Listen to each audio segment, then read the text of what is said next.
Hello and welcome to another video by the Last Thoughts blog. What I am here to do is the latest of our on the social sessions, where we haven't done one for a little while. I've been bombarded with questions, so I'm not going to sit here messing about with a long introduction. Just going to get straight into it. And first of all, from Josh himself, Josh Keeble, what are your thoughts on the signings Pennica's made and their impacts on the team? Yeah, they've not been great, have they? Let's be honest. Well, they've not produced much of an upturn in results. I mean, if we look at them individually, Holy signed on a 2.5 year contract. Could be a well beater for all we know, but the fact of the matter is we needed signings in January who were going to come in, have an immediate impact to help us get out of this relegation battle, and he's not played a minute for us. And I can't see that changing. In all honesty, I don't think he'll play this season. Who else have we had? Zesh Rayman. I mean, he signed. Most people were very questionable of it. The first game he played, I think, was Southend, and he was quite good, to be fair. But since then, it just seems to have gone downhill, and obviously it's the most recent game where he's got himself sent off for a really stupid second yellow card. At a time where we really can't afford to be losing centre halves, we've now got to try and fill a void he's going to leave. Ollie Muldoon, I know there's a question coming about him to talk about later. Yeah, a signing is not really having an impact in a positive way, but nobody's surprised by that.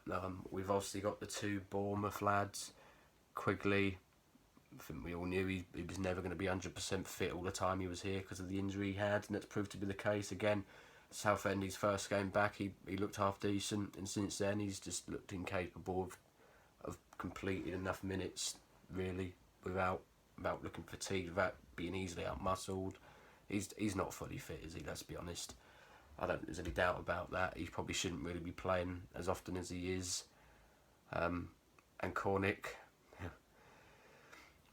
well, we've not seen him. He was apparently due at the club this week, so let's hope that's the case. But it's a little too late, to be honest. And with the way we're lining up, what's he going to do? Play him as a left wing back when he's a winger who's apparently meant to get fans out of their seats? It's another pointless signing, to be honest with you. And obviously, lastly, Parker. Excuse me. To be fair, he's the only one who's been okay. I'm not gonna sit here and say he's a world beater and he's turned our season around, but I'm also not just going to slag him off for the sake of it. He has been okay. He's scored 2, maybe 3 goals, I think, and he's not starting every game. Most of that's been cameos off the bench. But he's a runner. He works hard, puts himself about, and that's all we can ask for, really. Yeah, he's not the most technically gifted in the world, but out of the bad bunch Pennica signed, he's probably the pick of them, to be honest. But moving on to the next question from Matt, or also known as Jules in the Blood. How many points will we get from the last 7 games? I've gone for 5 or 6. Basically, will that be enough? I think we need 51, which is 6 more, 2 wins. So if we do get the 6 points that you think we might, then we might scrape by the skin of our teeth. But how many do I think we'll get? I looked at it earlier and I've gone 4. I think we'll draw Saturday against Peterborough. We will beat Bristol Rovers at home, and I think we'll lose the rest, to be honest. I think the 3 away games are nailed on bankers for defeats. Millwall at home, be a really tough game, as will Fleetwood, both up the right end of the table, and I think they'll both dispose of us quite comfortably, to be honest. So yeah, I'm not convinced we're going to get the points required from our remaining games, but we'll just have to wait and see on that one. Linking back to the first question from Lewis Browning. What are your thoughts on Josh Parker thus far? Has he done enough to earn a contract extension? Well, like I say, Lewis, he's probably been the pick of the signings Pennick made so far. He's not playing every single game, probably as many minutes as you'd like, but he's doing okay. Has he done enough for a contract extension? Probably not, to be honest. I wouldn't see him as a long-term option, really, going forward. So, hey, like, barring one or two, I might have to consider barring everyone out of contracts in the summer. I think they'll be on their way.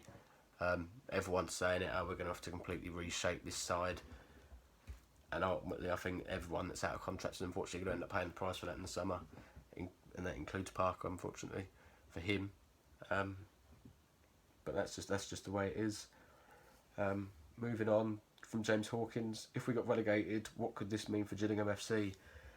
Well, it wouldn't be the first time we've been there, is it? Falling back into the basement division.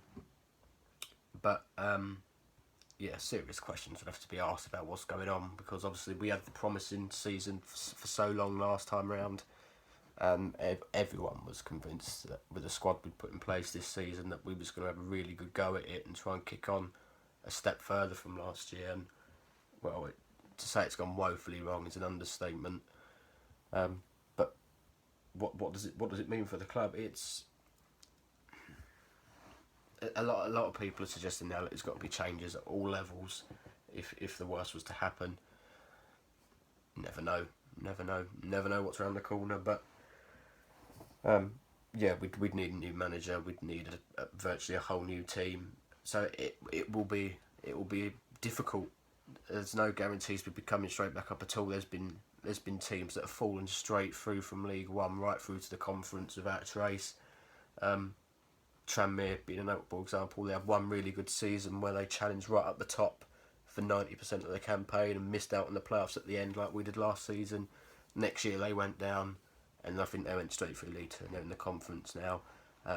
Obviously Orient were playoff finalists the year before last, lost, went down the next season, and they're now looking like they're going to be playing conference football next season. So it'd be worrying if we were to go down, but what would happen?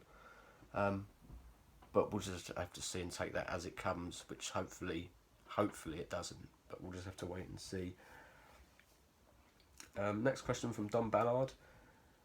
Opinion on Pennick's quote today that what's said in the dressing room stays in there, but he publicly destroys the players. I think what Dom's on about is his comment saying where the under-12s would defend better than us. Yeah, it's stupid. It's not the right thing to say. Just like a few weeks back when he said that they've got no bottle, they can't defend to save their lives. Fair enough. We know that's the case. We're not stupid. Whether he thinks that or not, it's not the right thing to say in the press. It should stay behind closed doors, because he's hanging them out to dry. Ultimately, it's not going to do their confidence any good whatsoever. But his press interviews are the same every week. They're bordering delusional, to be honest. Some of the stuff he comes out with, it's nonsense, frankly. What did we have after the Bolton game? He said Muldoon dealt with Felipe Moraes really well, or quite well. He set up all 4 goals. And after Saturday's defeat, where he was questioned about why he changed the shape after 5-10 minutes, and he said that he had to, because at the rate it was going, we was going to concede 3, 4, 5, 6 goals. Knock. Don't mean to break it to you, AD, but we lost 4-1, pal. So that was a genius idea, wasn't it? Worked really, really well for you. But I mean, at the end of Edinburgh's reign, we was sick of the comments he was coming out with, but at least it took him nearly 2 years to get to that stage. Pennock's been here 2 months, and a lot of people are sick of the sound of him now, to be honest. And part of that is excuses, because he's not cut out for managing this level of football, frankly. So these excuses that perhaps people just sweep under the carpet at non-league level aren't being bought here. And as the weeks go on with each defeat, he only seems to be sounding more and more desperate, to be honest. So yeah, on your point, Dom, he's contradicting himself a lot. It's not doing him any favours, and it's just making him sound a little bit silly, to be honest. Next up from Owen. What do you foresee our average attendance being next season if Pennock stays on? Lower than it has been. If it's in League Two, about 4,000, I think, if we're lucky. I don't think, especially if the season ticket prices stay the same as what they are this year, about 380 quid for an adult. Well, people aren't going to bother. I can't blame them either. Cannot blame them. If we stay in League One, even with Pennock in charge, still probably about 5,000. Where, even like this season, a lot of games fall below that mark anyway. So we'll probably average just under 5,000. I thought maybe 4,800, something like that, which is a shame. It is a shame, because that's something that I know Liam Taylor keeps mentioning, that we're the only league club in the biggest county in the country, yet we can only muster crowds what we do. It's a shame, because considering the catchment area we've got, there should be a lot of potential there to get people through the door, but for whatever reason it's not happening. And yes, should we go down, it's only going to get lower, I'm afraid. Next question from Mark, Jules 1979. In a mythical world where we have two fit fullbacks, would Aimer keep his place if Zess and Desi were both available? He probably would keep his place purely on the fact he's captain. Should he? No. That's my answer. I know there is a couple of questions coming up about Aimer, so I'll go into more detail on it in a little bit, but the answer to the question is, would he keep his place? Yes. Should he? No. Bottom line, in my opinion. Next up from Kyle, it's quite a straightforward one. Are we getting relegated by Justin Edinburgh, or will we be down before that point? I think it's written, isn't it? So many of us said it when he took the job there, and we realised it was playing him last game of the season, that it was so likely that it's going to end up being a game where there's a result riding on it for us. And if that was to be the case, we know what will happen. We all know what will happen. So the answer to your question, Kyle, is we are getting relegated by Justin Edinburgh. Yes. Sorry. Next up from Georgie Boxall. Again, how many points do you think we'll pick up in the last games? Also, Pennock, overall thoughts on the bloke. As I said, Georgie, I think we'll get 4 points from our last 7 games, which isn't going to be enough. My thoughts on Pennock.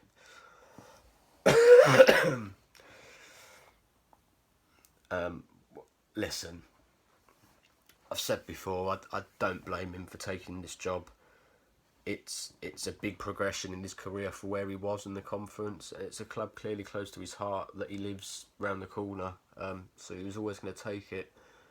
And I have no doubt that his heart's in the right place. I will never for a second question that. However, being passionate about the club, having been a legend as a player for the club, doesn't make you a good football manager. And he isn't cut out for this level. And I think people trying to convince themselves of that are purely doing it because of what they think of him for his playing days here. Because there has been nothing since he took over this football club to suggest he's capable. Absolutely nothing. People have tried making an argument that he's made us all more organised. We concede on average more goals now than we did under Justin Edinburgh. We've conceded 8 in the last 2 games. We're not more. Blame it on defensive injuries. At the end of the day, he let Paul Konchesky go, so we have to play the system we do because we haven't got a left back. That was his decision.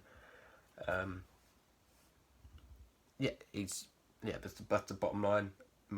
Georgie, probably nice bloke, I'm sure, cares about the club, but he's not good enough. Why would someone getting sacked by a non-league team with 0 Football League experience ever really have? Why would people have even thought that that was going to end up turning out well? I know people saying that there's more passion in the team, but unfortunately, a little bit of passion and running around a lot doesn't win your football matches. Ultimately, there's more to it than that. You need the quality to go with it, and if you look at what the squad was the day Justin Edinburgh was sacked, it's worse now. It is worse without a doubt. He's let go Konchesky, he's let go Knott, he's let go Jet, and the signings he brought in have on the whole been appalling. He's not made the squad no more balanced. It's worse, I think, more imbalanced. And I think look at the defences we're playing every week. The midfielders, nothing now really. We've only got 3 strikers. One of them isn't fit. The problem is though, that we all fear that he will get the job at the end of the season no matter what, which will turn a lot of people away, because if we somehow escape relegation this season and he stays on, we'll only have this for a whole season next time round, because he's not got the contacts to bring in capable players at this level, I don't believe. He's not got the tactical know-how to set teams up properly. So yeah, they're my thoughts on it, Georgie. I won't ramble on about him anymore because it's probably a little bit harsh. So I'll move on. From Alistair Clark's question, which is, what do we do this summer if we somehow stay up? Like I've just said, we changed the manager, and we changed a large part of the playing squad that we're able to. Because obviously there might be players that people want gone that will still be under contract. Unfortunately, it's easier said than done getting rid of them, especially with the season we've had. The only one that people might want is Dak. Apart from that, I think we're stuck with the rest of them that are under contract. But there's a lot that aren't, and I think they will all be moved on. There's probably only one that I'd even argue against, and even then I could see why he'd go. But I think there's a question in relation to that, so I'll touch on that shortly. Moving on to it now, actually. Next up from John Murphy. Should we offer Cody McDonald a new contract, and does that depend on what league we're in? This is a really, really tough one. And it's hard to try and answer without just being biased, because I love the bloke, we all do. He's been fantastic for this football club. He's not had a great season. No one has. The problem is he's a big earner. He's probably one of the top earners we've got left here now. I think he's 30 years of age. I'd offer him a 1-year deal, regardless of what league we're in, personally. But I think he'd want to. In which case, if he was seeking a 2-year deal, I think we'd just have to say thanks for what you've been, but we'll move him on. If he was willing to sign a 1-year contract, then I'd love to see him stay. I really would, because I think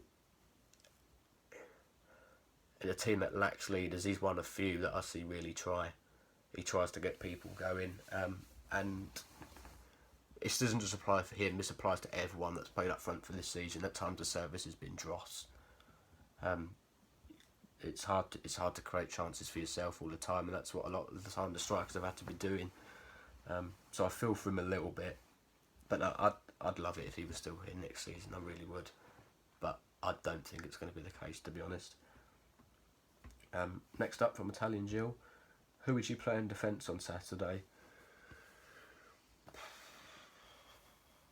Well, like I say, we have to stick with the system it is, because we haven't got a left back.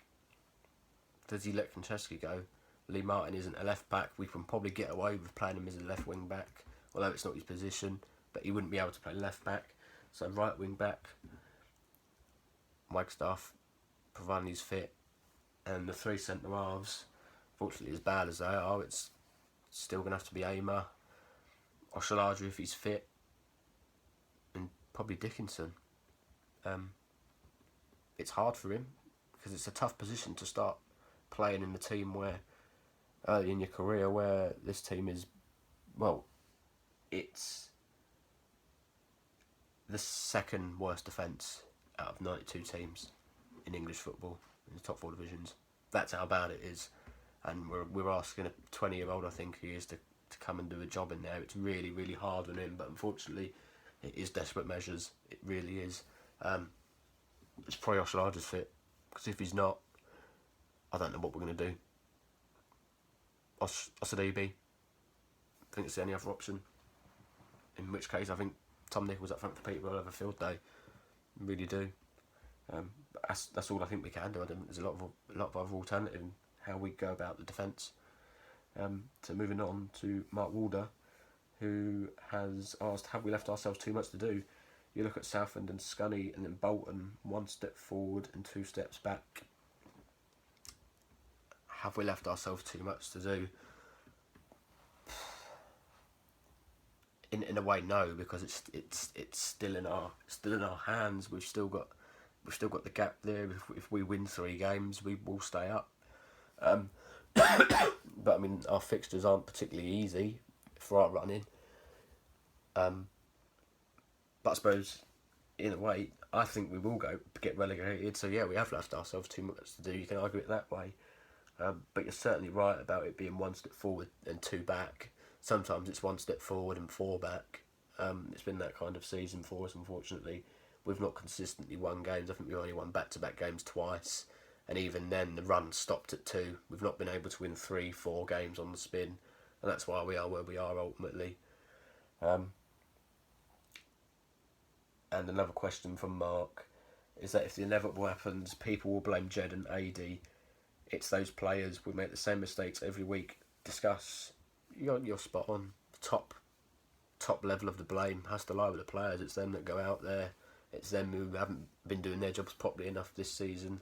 Don't get me wrong. I've written an article on it that both Justin and AD do take a portion of the blame, as do the powers that be at the top of the football club if we were to get relegated. But they don't go out there on a Saturday, and once the players cross that white line, it's their job to deliver. And like you say, it's the same mistakes week in, week out. You try teaching an 11-year-old out of bad habits, and you'd think they'd learn. Yet we've got some experienced players here who just seem incapable. So they're either not listening, or just devoid of ability to learn. And it's another factor in why we are where we are. And that's why I think there'll be a massive clear out in the summer regardless of what happens, because the players just haven't delivered this season, and it will be them primarily responsible if we get relegated. Next question from Zach Garrett is, who do you think should be manager next season, whatever the situation? This is a tough one, mate. Because the calibre of manager we can attract is probably a little bit different depending on whether we stay up or go down. If we were to stay up, I still think the likes of Cottrell, Chris Powell, Kenny Jackett would be nice. In League 2, we might not be able to attract those, although there was a rumour at one point that Jackett was meant to be going to Barnet, so if he was interested in going there, there'd still be no reason in League 2 why he may not consider us. I mean, even Mansfield managed to attract Steve Evans, but my pick this time round was Cottrell, and if it was at all possible, he would still be my pick. So that's who I'll go with for now. Next up is Matt again, Jills in the Blood. I've always rated Max Aimer, but how much of a disaster has he been as skipper? Offers absolutely nothing for me. No, you're right, there's nothing. Absolutely zilch. It's just another genius idea from Pennock to make him captain, because he wanted the centre-half to be captain, irrespective of any leadership abilities that he has, or in Aimer's case hasn't got. I mean, when we concede goals, all I see him do is bow his head and trudge back to the halfway line in silence. There's no rallying people round. There's no rollicking people when he knows they've done wrong. There's no trying to encourage the team. It's just nothing. Coventry away was the prime example of that. But the problem is, in a way, that this squad hasn't got leaders. You could probably only think of one or two. And you think about it, if Pennock was to excuse me, go into that changing room and chuck the captain's armband on the floor and say, whoever grabs it first can have it, I don't think many would. I don't think many would even try and take the responsibility. And that's what this group of players are like. They share responsibility. They shy away when the going gets tough. So it's not just Amu lacks leadership. It's most of them, to be honest. But no, he's been a disaster as captain. His form's got worse since. So yeah, he's not been a good captain at all. Next up from Lee Clifton is, with Dak out of contract in a year's time, can you see Gillingham selling in the summer? I think we have to, Lee. Don't get me wrong, the £2.5 million that was being bandied about for him last summer is a distant dream now. We won't get anywhere near that for him. He's not been as good this season. But I still don't think it's unrealistic for us to expect between £1 million and a half for him. But I think we just have to accept that now and let him go. I'd be amazed if he was still here next season to see out the final year of his contract. It'd be a shame to see him go. It'd be a shame that his last season here wouldn't have been a barnstorming one, so to speak. But he's had injuries and he's been playing in ultimately a poor team this year, so it's probably hindered him trying to reach top gear. But yeah, I think we'll be selling him in the summer, to answer your question, Lee. Next up is Ali Gills. What do you think of Amer's defensive qualities? I think he's been terrible. I agree with you. He's been appalling, especially recently. How many goals we concede where you just look and it's blatantly obvious to see that it's his man who's got away from him from a set piece or pulled off the back of him to flick the ball on for someone else to tap in, or just generally in goals, balls that have come in from out wide into the centre half area and he's done nothing about it. And I mean, Rochdale's second goal at the weekend, the ball just gets dinked in behind him, and he just watches the bloke go beyond him, and watching him trying to catch him up, it's like he's running in treacle. It's absolutely unbelievable. I mean, a lot of people are banding him about as player of the year contender. That's purely because of the fact he scored some goals for us. That's blinding people's visions. The fact he's not done his job properly this season, which is defending. If he showed as much desire and willingness to get to the ball first in our own penalty area as what he does the opposition's, he might be a half decent defender. But for some reason, he can't do it in both penalty boxes. And like I say, I mentioned this the other day, that he's been the one mainstay this season in this defence. As I said earlier, is the second worst in the top four divisions. And think back to the start of last season when we was convincingly winning games under Edinburgh. He couldn't get a game because he was picking Egan and Oshalaja instead. So maybe he's a larger part of the problem than a lot of people think. But unfortunately, at the moment, there's little alternative, so he's got to play. We're just going to have to suffer it. And hope that he picks his form up between now and the end of the season, just like the rest of them. But no, I don't think he's a particularly good defender at all, to answer your question. Next up from Nathan, should Ollie Muldoon get in the bin? It's probably a little bit harsh. Listen, he's not been great from what I've seen of him, and from reports of those that went Saturday, he was a write-off, total write-off. But it's not Ollie Muldoon's fault we're in the position we're in. I remember when he was signed, because he played in right back in the trial game, I believe. He was asked about if that's where he saw his position. He said no, he signed him as a central midfielder, and that's where he's going to be playing him. He's not played a minute in the Gillingham shirt in central midfield. He's been playing left wing back. I bet the kid's not played at left wing back in his entire life. Pennock's hung him out to dry. He probably isn't good enough for this level of football. I've seen Dagenham fans say when he was on loan there, he didn't put up any trees. So it probably says something about his quality, but the fact of the matter is Pennock hasn't helped him in any way, shape or form. And he's probably got to take as much flack for his poor performance as Muldoon himself. You can't just again, he's another young player. Just chuck him out somewhere on the field, out of position, hope he's going to do a job. It's unrealistic to expect that to happen, and it's not fair. It isn't fair at all. Next up is Jill's debate. If we stay up, would the likes of Cottrell, Powell and Jackett be realistic potential appointments if Pennock went? They're as realistic as the club wants them to be, Nick. Depends on the ambition, doesn't it? I mean, when Cottrell went to Bristol City, they had just had an awful season in League One, where they escaped relegation quite late on. But they probably said to him, look, we want to be in the Championship in so long. We're developing the ground in a recent period, or so on and so forth, and probably sold it to him. We do where you really try and sell this club to potential managers. I mean, who else have you listed there? Powell. Only really proven himself as a League One manager. Probably not too unrealistic in theory. Hasn't managed for a little while. Was assistant at Derby, wasn't he? So he might be looking to get back into a number one position himself. Jackett, like I say, he was linked with Barnet at one point during this season, so you'd like to think he wouldn't be too unrealistic.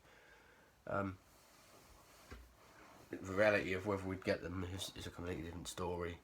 But I personally, if the club sold themselves well enough to these potential prospects, that they wouldn't be out of our reach. Not at all. Admittedly, he come from a lower division, but I know when Edinburgh was at Newport, he turned down a lot of job offers before coming to us. So he must have seen something in us that he didn't in a lot of other teams in our league. So I think there is something there, and we've got to at least try. If we approach them and they say no, at least we can say we've tried. I think that's the big problem I had with the whole Pennock situation, is that it just seemed like it was Edinburgh out, straight on the phone to Pennock and get him in. There was no attempt to try and pull a bigger fish. It was just accept what it is and get on with it. And now, well, the season's heading in the direction it is. Next up, from Priestfield Boy, is who should play in goal on Saturday, Nelson or Holy? It will be Nelson. There's no doubt about that in my mind. I've probably been Nelson's biggest critic over the season, to be honest. At the start of the season, he was a nightmare. He was throwing goals in left, right and centre. Obviously, we signed Jonathan Bond, who played for a while until he went back injured, and then Nelson came back in. And to be fair to him, he had a good run. He was playing well for a couple of months, but the last few games he's been making errors again. The Scunthorpe game, both their goals go straight through his legs. The second one is particularly bad. The Bolton game, the first two are crosses that have come into his 6-yard box and he hasn't dealt with them. The first one he's flapped and patted it straight onto Wheater's head, and the second one it's come right across the face of him and he's not bothered to go and attack the ball. That's always been a question mark I've had over him, the way he commands his penalty area. But the problem is, Holy's an unknown quantity. He could be a world beater, he could be absolutely useless. So it's a bit of a dangerous time to throw him in, really, unless one, Nelson gets injured, or two, his form gets that bad that we haven't really got an alternative. Because, like I said, we could put Holy in and he could be just as bad, if not worse. It'd be a risk in doing so. So that's why I think Pennock will stick with what he knows and continue with Nelson until the end of the season. Up next from Warren Potts. Is our team being dreadful acceptable because we were worse than the 1950s? Absolutely not, and this is one of the biggest gripes I have with Gillingham fans. The past is the past. Our Bournemouth, historically a Premier League team. Our Fleetwood, historically a top 6 League One team. Our Burton, historically a Championship team. You can be as good as the club wants to be, as much as they aspire to be, as much ambition as they have. And it seems like Gillingham fans and people involved with Gillingham for the last 10 years have just accepted us to be a yo-yo club between League One and League Two. that's how it is because that's how we allow it to be. We don't try and do anything different. I don't really know what more to say about it. Like I say, as I said, Liam Taylor said, we're the only club in the biggest county in the country. There's that's got to give the club potential. And for some reason, it's just never been reached. It seems like a lot of Gillingham supporters are like, we had our time in the Championship for a few years. That's it now. I don't want to see us flicking between League One and League Two for the rest of my life. I want to see us at least try and push on at least the Championship and compete there for a number of years. It's not unrealistic. Like I say, Burton are in there. Yeovil were in the Championship for a year. You can get there. Mainly if you recruit the right manager and the right playing staff. And that's something we're not doing.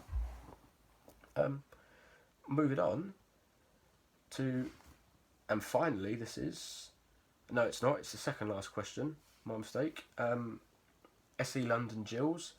Looking back at Ada's appointment, did Scally think he was signing? I assume that's Tony Pulis Mark II. I suspect there could be an element of that in there, especially as he worked under him for so long at Stoke that he thought maybe he'd come in and he'd shore us up defensively and make us more organised. But it's not gone that way, is it? Let's be honest. Like I say, if anything, it's got worse. Well, statistically, it has got worse. It was just looking back on it at all. It was a mistake, a big mistake that a lot of people now think we're going to pay the price for. Unfortunately, that's just how it is, and we just have to hope that we can, by hook or by crook, cobble 2 wins together. However it is, I mean, maybe the EFL could send us a couple more refs for home games who are going to like harshly send off opposition players or give us 3 penalties, because that's the only way we're winning football matches at the moment. We're not winning it by our own quality. So if referees do their jobs properly between now and the end of the season, we'll go down. But lastly, it was a question from Liam Taylor, which was, I believe, what I thought was worse, Pennock's reign now or Taylor's second spell. People might think this is me being harsh, but I've been going to Gills games now for 14 years, and from what I can recall, this is the worst managerial tenure I've known. I know they don't always mean everything, but stats might prove that point, because I did a little look up on this one at our managers throughout history, and out of all the managers we've had that have managed 10 or more games, Pennock's win percentage of 21.4% is the lowest. He doesn't win football matches. At least under Taylor, I had a rough idea what we was trying to play half the time. Not anymore. You get the people at Rochdale Saturday was saying that it changed so many times that they haven't got a clue. I listened to it on the radio, and even Peter Lloyd didn't know. And if he hasn't got a clue what's going on, you know it's bad. So yeah, this is worse. We didn't get relegated under Taylor. We'll probably get relegated under Pennock. Probably answers the question, to be honest, Liam. But yeah, that's it. Hopefully I've managed to rattle through them, not too slowly, for it to be unbearably watchable. But thanks for sending them all in, mainly. Wouldn't have had the video otherwise. Some interesting ones there, some really good ones, some thought-provoking ones. Hopefully I've provided some reasonable answers. I'm not expecting you to agree on them all, but hopefully it's something to think about, and let's hope that the rest of the season can bring us what we want, which is survival. Up Gills.